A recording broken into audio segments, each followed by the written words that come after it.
Okay, let's talk about creating indentations on surfaces. There are a lot of great videos out there addressing that topic, and I wanted to create my own video with my own detailed explanations and addressing some issues and giving some tips along the way. So that's our surface in which we will punch in an indentation. Therefore, I will use a simple corner rectangle, pressing C for center. In control point mode, I bevel these two, pressing BD. Okay, and I will use this rectangle as a cutter. So let's select the surface, press C for cut, and select the rectangle as a cutter, press OK. Let's hide this cutter for a minute. Select this sheet which we have created and delete it. And in edge mode, I will select this edge, press Shift D, bring it to somewhere here and down. And now we will create a loft out of these two edges, so out of this curve and this edge. Select both this edge and this curve and press L for loft, G1 continuity. Now look from the top and bring back our rectangle. We will use this one again as a cutter, but this time we will use an offset of this rectangle. So let's select this one and press O for offset. Make it slightly smaller. Let's hide the original rectangle, unjoin the offset, delete this edge, we don't need it. In control point mode, we can drag these two control points so that they exceed the loft which we have created. Let's join these, pressing J, and again run the cut command, selecting this sheet, this loft sheet, pressing C, and this time the offset curve as a cutter. Delete the stuff we don't need. Deactivate this one. And now we can join these two sheets, pressing J, and we can start lofting. And there is the first thing I would like to address. We have to have this gap, otherwise your loft with G1 continuity or G2 will not work, and this one obviously. And I don't have to mention that you obviously have to give this space as well. And now let's start surfacing these edges, pressing L for loft. Here these two edges, L, and select this one, also with G1 continuity. Of course, you can work on one side and mirror it. Join these and Alt select this edge loop, press Shift J for patch. Alternatively, you can loft this one as well. So select these two edges, pressing L. Again, select these as guiding curves, as guiding edges in this case, and press OK. Unlike patch, you have to join the lofted sheets. Patching joins automatically. So let's select these two sheets and press J. Hide the edges. That's what we have. And let's look with this matte cap. That's the second thing I would like to address. Here are these ugly edges. So no matter if the loft works or the patch with G1 continuity, you get these artifacts. I mean, from this perspective, they aren't that visible. But if you look here, from this perspective, you can see these artifacts. So how we can avoid them? We bring back the edges.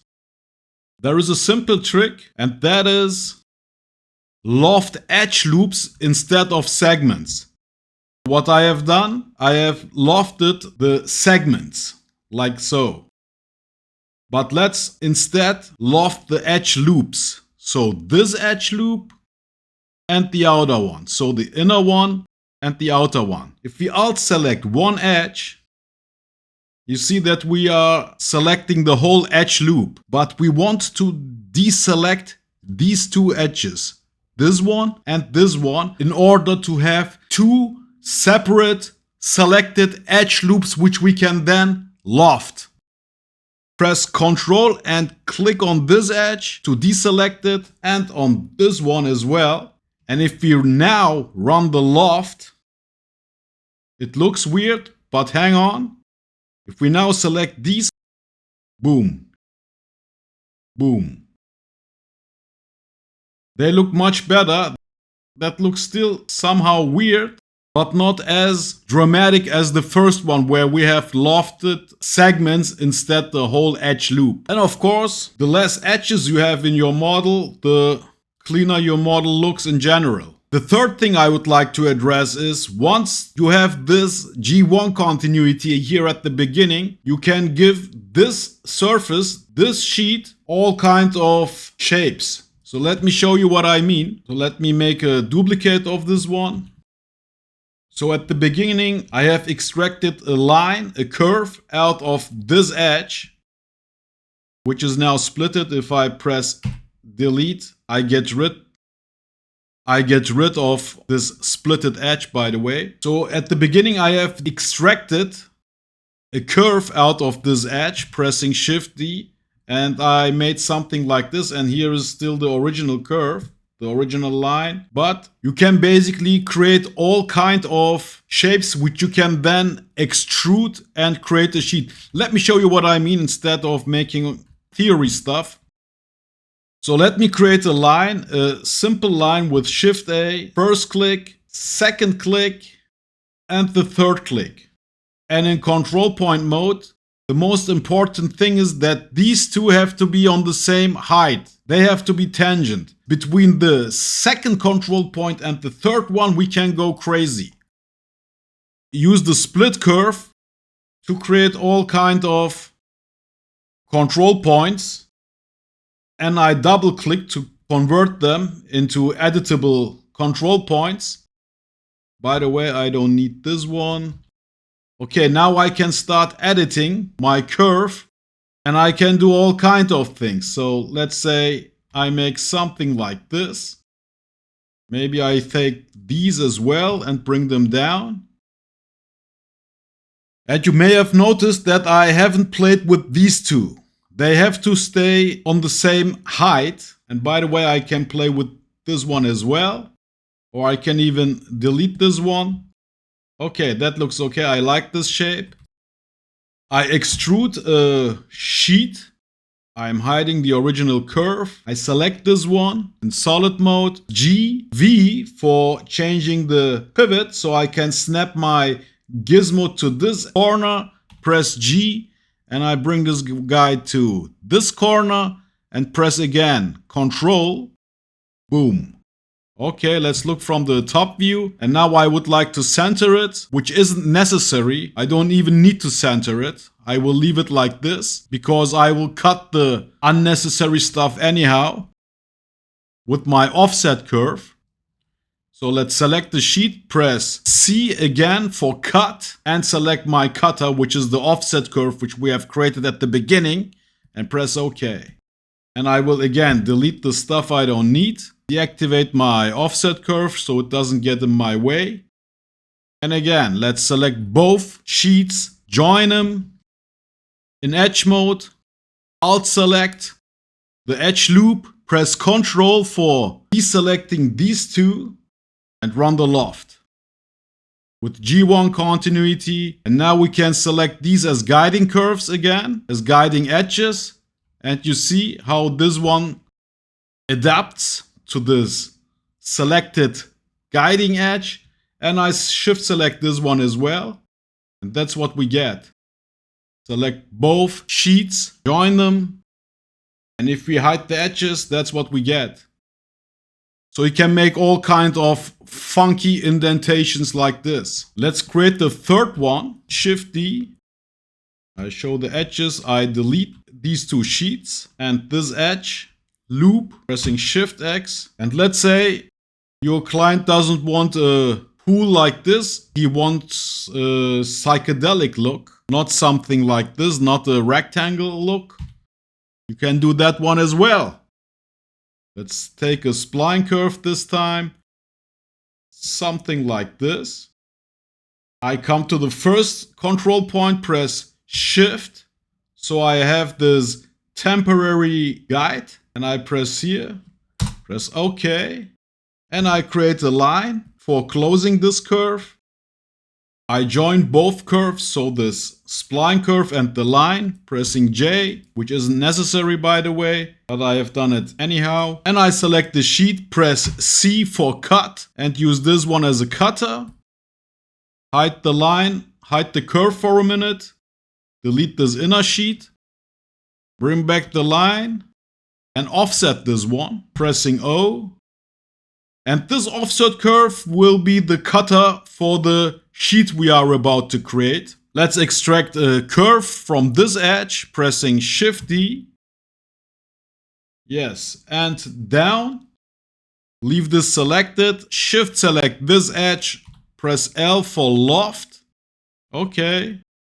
And obviously we have to scale this along the x-axis, pressing SX and stretch it. And now I will unjoin this offset curve, pressing Alt J. We don't need this line, we can delete it. And in control point mode, let's select this control point, run the extend command. F, look for extend, select this guy, leave it at natural, bump up this distance. So make something like this. Okay, it says unsupported curve type. Okay, no problem. Let's rebuild it. Refit, okay. And if we now select this and look for extend, now we are able to extend this curve. And the most important thing is that this curve, this extension exceeds this edge, which is not the case. I have to repeat it, press Shift R for running the last command, which was this extend thing. I extend it furthermore. And I will do the same here with this control point, Shift R. Okay.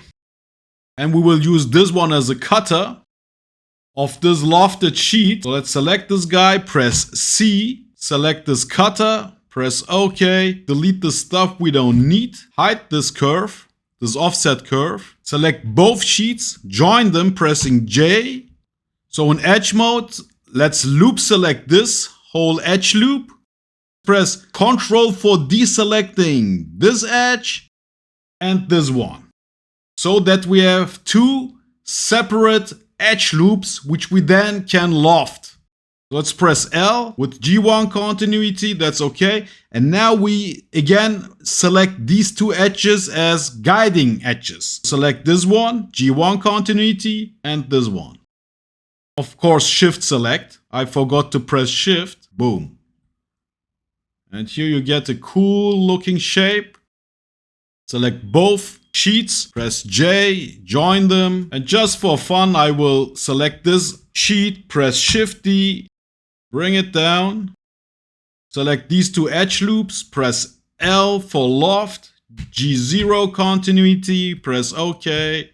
Select all these sheets, join them. And here, you don't have to select each edge one by one. You can simply come to one edge and press Ctrl Alt, so you can select all the relevant edges with one click. Press BD for filleting, loop select the upper edge loop and the lower edge loop, pressing Shift. Okay, I will show it again. Loop select the upper edge loop, pressing Alt and hovering over this edge.